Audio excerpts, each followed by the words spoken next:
Belichick wrote, "I was flattered out of respect for what the honor represents and admiration for prior recipients." Subsequently, the tragic events of last week occurred, and the decision has been made to not move forward with the award. Above all, I am an American citizen with great reverence for our nation's values, freedom, and democracy. Shannon, yesterday you said you thought he should accept the honor, so why do you think he decided to turn it down? He realized that President Trump was trying to use him as a pawn, and the one thing that Coach Belichick will not be used as a pawn. I generally believe he was conflicted. That is my friend. I have the utmost respect for him. I don't always agree, Skip. Sometimes we don't always agree with some of the things that our friends say or what they do.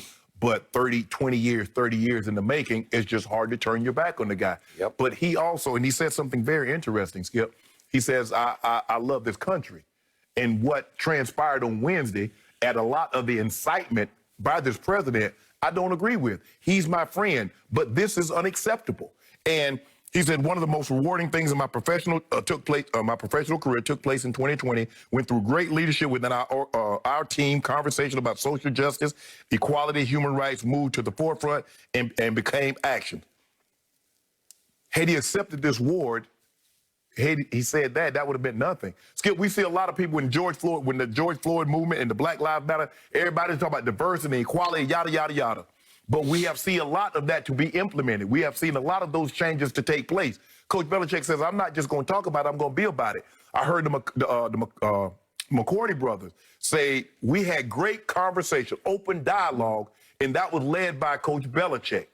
So he understood, I can't say this, do that, and accept this award. I cannot in good conscience. Cannot. And like I said, Skip, you know, they didn't, if I'm not mistaken, they said it was a scheduling conflict. I don't think they went to the White House. Or did they go? I think they might have turned that down in 2019. Oh, 2019. With the because they won the Super Bowl. Didn't they win the Super Bowl? 2018. So it would have been 2019. They went to the. So for me, Skip, I just think he did the right thing, knowing what transpired in America on Wednesday. And it was a black eye in American history. It was. It's not a good look. Yep. But I want some other guys, Skip. And one guy I want to hear Dabo. I want to hear from Dabo Swinney, because Dabo Swinney had a lot to say about Black Lives Matter, how he couldn't get down with it.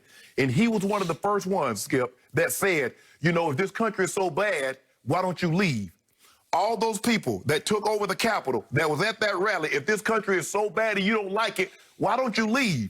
You see, there's an assumption that because if I'm white, I'm entitled to something, and black, you should just tolerate it, be grateful that you're here, and be grateful that you have something. You see, we see things, and everybody saw this. Coach Belichick, kudos. Skip, Coach Belichick can be cool, cruel. He can be callous. Yep. But I believe everything that he does football-related, he believes gives him a chance to win.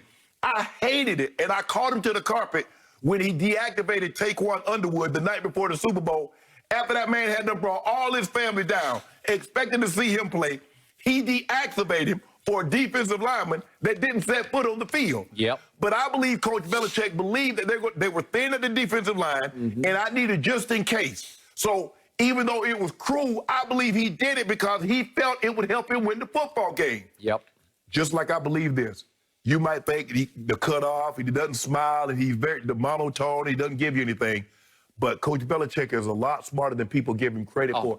And the military background. Skip, it's one thing to say, oh, yeah, the military, yada, yada, yada. But he believes it. There's something about Coach Belichick that's different, even though a lot of times he doesn't show it. But this was the right thing to do. Given the certain, now, if this had not have happened, Skip, I believe he would have accepted this award. But given the totality and the gravity of what transpired last Wednesday, Coach Belichick, in good conscience, could not accept this award. And when you refer to his military background, you mean? I think he didn't go, but his dad was a coach at the Naval Academy. For 30 years. Yes. And remember, he grew up in Bill grew up in Annapolis. Correct. So he was steeped in the naval culture. Yes. And is still highly regarded in Annapolis Navy. Yes. No, he has no military background. He didn't serve. Okay, just for the record. Right. Okay, got you. Okay, I have never been the biggest Belichick fan, have highest regard for him as a defensive coordinator, type of defensive guru, genius, if you want to go that far. There's also a legacy in his football background of cheating, accusations of cheating. And I still say that Brady was more responsible for the dynasty than Belichick. But sweep that away for the moment.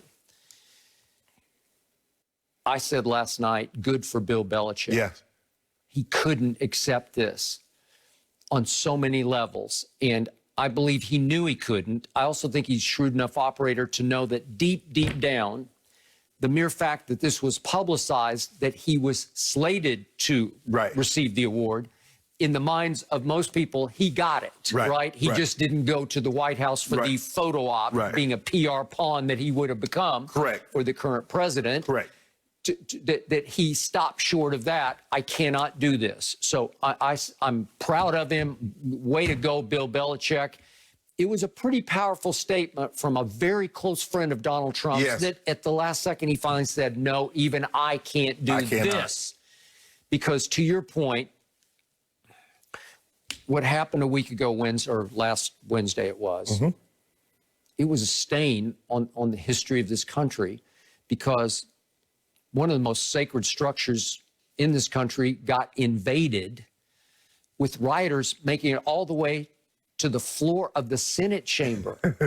The more I think about it, the worse it gets. If somebody would have told you at some point in time the Capitol will be overrun and they'll be actually inside, not for photo ops, but doing destruction and rioting, would you have believed it in America? No, it's impossible. No way. And what if I told you, even though some might have been armed, not sure about that, what if I told you nobody pulled a gun, nobody had a weapon? They had some clubs, they had some chemical spray, but it was clubs and chemical spray, no firearms. I saw no firearms. None were used in the storming of the Capitol. How is that possible? Aha, we know how it's possible. It was an inside job. And the FBI is investigating. They are investigating, and I believe Donald Trump will be prosecuted for this, for inciting and enabling somehow internally that the word was sent, you will stand down and let them pass. Skip, it's kind of like when a Brinks car, when somebody goes into a Brinks and they rob a Brinks and no shots are fired. Oh, that's the inside job. You got two armed guards, and then nobody got hurt, and they only got the money. They didn't have the die in it. Okay, and obviously now 15 of the Capitol cops are being investigated. 2 have already been suspended. I read reportedly 1 was fired. Yes. It may have been the photo op one who was actually taking selfies with some of the Trump Or it might have been the one with the MAGA hat. It could have been. I think he was suspended, I believe. So obviously, some of these Capitol cops were just Trump loyalists. We get that. And others might have been told, just let them pass. We want no bloodshed here. And it was reported, I saw yesterday on CNN for a while. I was watching in the afternoon to see what the update was on the story. And there were some reports that, where was the National Guard? Well, they were supposed to have been called 4 hours earlier, and I don't know what happened. I think an order came down from above. They will not be there for a while. And you know the military now, and the Black Lives Matter, Skip, what it was about, show of force. They were, not only were they forced, they were reinforcements sent. See, Skip, here's the thing, and I get it's very political, it's very heightened now, and they said the best thing is to unite and move forward. But Skip, you can have no unity without accountability. Skip, you can't do something to me, not acknowledge it, and say, okay, we still cool because I've learned. But no, you haven't. And if you want to say you want to unite, the 139, I think it's 139, I think it's 130, maybe House Republicans and the 7 senators say the election was free and clear. Say it was no fraud. If you want unity and to move forward, say that. But you won't. Because you still perpetuated this, Skip, and you say, if y'all come down here, we could possibly overthrow this. So, Skip, what do you think they're going to do? If they believe if they come down there, do what they did, they could possibly put Donald Trump back in office. This is what they did. Okay. So, obviously, there's a movement underway to unseat the president before January 20th. Yes. Okay. So, it was clear to me that Donald Trump reached out and thought, oh, he's the coach of the Patriots. Oh, what a great association this could be. Of course. He's the GOAT coach. I'll bring him to the White House for a photo op. Okay, it'll feel good. Right. It'll make me fame by association, right? And Bill Belichick, to his credit, said no. He saw it for what it was. Yeah, and to your point, you read that part of his statement, and that just leaped off the page to me about that what meant one of the most rewarding things in my professional career were the conversation. That's all he's talking about. The conversations about social justice, equality, and human rights that we started to have as a team last year. You don't think you would undermine those if you went and accepted that? Absolutely. And arm in arm with Donald Trump for a big photo op at the White House? And Skip, he also said, I also represent my family and the New England Patriots.